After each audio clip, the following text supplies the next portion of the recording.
Welcome back. Our next guest has long believed that you can make money and do good for society at the same time. Bobby Turner is the CEO of Turner Impact Capital, has made affordable housing his latest investment play, and he has some high-profile partners in that effort as well. Bobby joins us now. It's good to see you again. Happy New Year. It's been a while. Hey, Scott, it's so good to be back, and I'm really looking forward to a hopeful 2021. You are not the only one. I mean, hope is in part what you're trying to bring to people.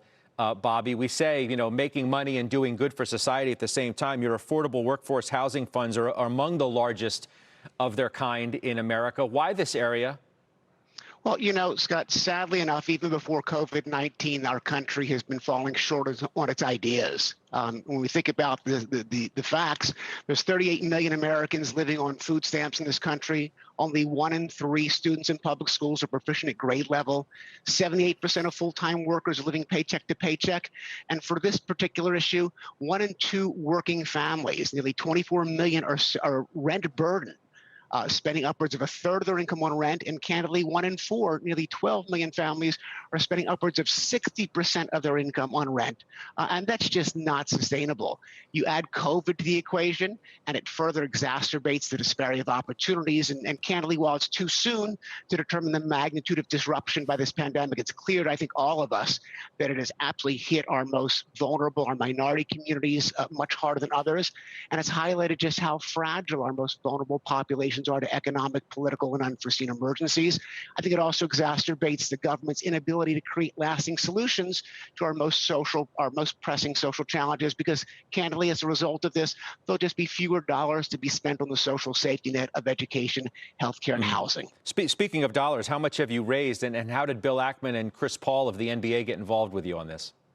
So over the past 5 years, we've raised about $1.4 billion for our social impact initiatives, which should enable us to do about $5 billion of community enriching infrastructure. The most recent fund, we raised $350 million, which will enable us to buy an additional 10,000 units of affordable workforce housing and preserve it. About $1.25 billion of spending power with the new fund.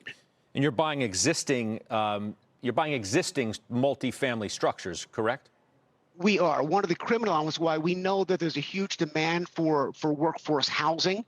One of the problems that we're addressing is the fact that the existing stock of workforce housing is actually shrinking, because every time naturally occurring workforce housing is put on the market, it's bought by a more traditional investor who either scrapes it to build new condos, or they improve it with new amenities and increase rents on the very consumer who's seen no wage inflation over the last few decades. Ackman has invested, or he's backed 4 of your firm's funds, and Chris Paul's he's not just an ambassador putting his name on the door. I mean, he's got some skin in the game too, right?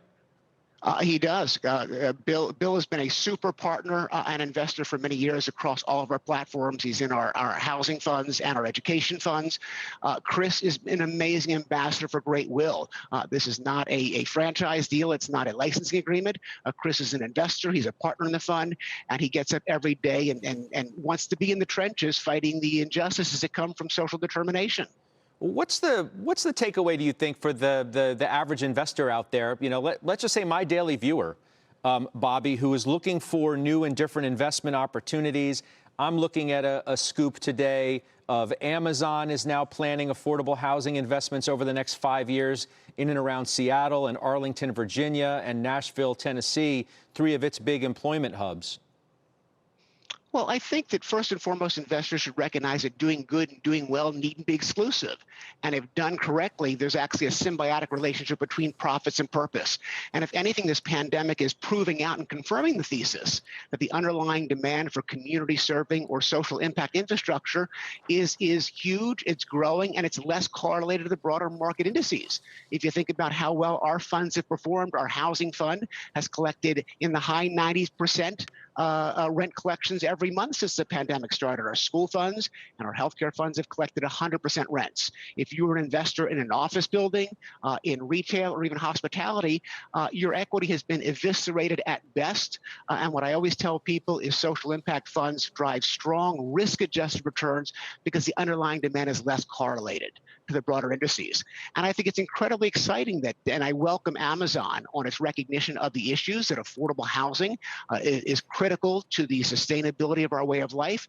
And from what I read, however, is that they'll be making below market loans and grants to public agencies to create or preserve the affordability of about 20,000 housing units in markets where they have headquarters.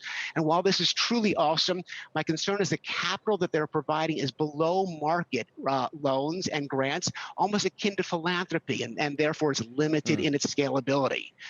I say at the end of the day, if you want to really cure an issue, we need to employ market-driven solutions, the ones like we use at Turner Impact Capital that create drivable, scalable, sustainable, and yet profitable change. Bobby, Steve Weiss has a question for you before I let you run. Steve?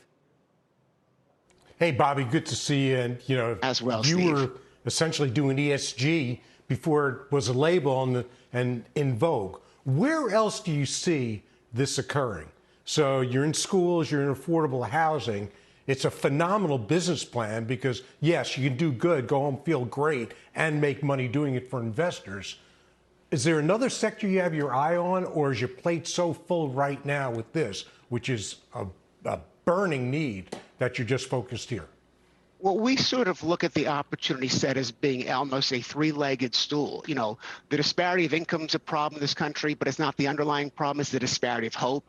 And its hope is built on a clear path to prosperity and upward mobility, which requires affordable workforce housing. It requires great access to quality, high-performing public schools. It also requires access to affordable and preventative health care. So at Turner Impact Capital, we've got three verticals: education, healthcare, and housing, recognizing the interdependency between the three issues. Bobby, be well. We'll see you again soon. Thanks. Appreciate it, Scott. All right. That's Bobby Turner joining us there.